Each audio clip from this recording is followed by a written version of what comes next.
तुम्हालाही रोज सकाळी उठल्याच्या नंतर हा प्रश्न पडतो का, की आज नाश्त्याला काय बनवावं? मला तर हा प्रश्न रोजच पडतो. तर आज सगळ्यात पहिले तर उठल्याच्या नंतर हा सोफा आवरायला घेतला. कारण जोपर्यंत मी हा सोफा आवरत नाही ना, तोपर्यंत मला माझं घर स्वच्छ असल्यासारखं वाटतच नाही. म्हणून हा सोफा असा मस्त असा आवरून घेतला आणि फायनली विचार केला, की आज नाश्त्यासाठी पोहेच बनवावं. तर इथं मी तिघा जणांसाठी पोहे बनवण्यासाठी घेतले, कारण पोहे माझ्या मुलाला पण खूप आवडतात. मग मस्त असा चहा आणि पोहे बनवून घेतले आणि बनवल्याच्या पण नंतर तर पहिले तर त्यालाच खायला दिले. कारण तो एवढ्या हळू नाश्ता करतो ना, की त्याला नाश्ता करायलाच अर्धा तास लागतो. आता तुम्ही म्हणत असाल, की या बिचाऱ्याला कसं अंधारात बसवलंय. तर अंधारात वगैरे काही नाही. आमची लाईट गेली होती म्हणून हा असा अंधारामध्ये बसलेला होता. लाईट गेल्यामुळे मी पाणी देखील आज गॅसवर तापवलं होतं. नाहीतर मी रोज हीटरच लावते पाणी तापवण्यासाठी. मग पाणी गरम झाल्यावर पहिले तर त्याचं आवरून घेतलं आणि त्याचं म्हणणं असं होतं, की मला पटपट आवर, कारण त्याला जायचं होतं त्याच्या मित्राकडे खेळायला.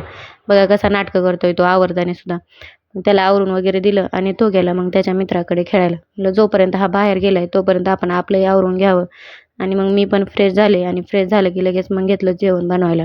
तर जेवणामध्ये मी आज असा विचार केला होता, की आज कांदवणी आणि भात बनवावं. तर इथं बघू शकताय तुम्ही मस्त असं कांदवणी आणि भात बनवला आणि छान असं दुपारी जेवण करून घेतलं. तर कसा वाटला तुम्हाला माझा मिनी व्लॉग नक्की सांगा आणि आजच्यासाठी बस एवढंच. भेटूया उद्या. तोपर्यंत बाय.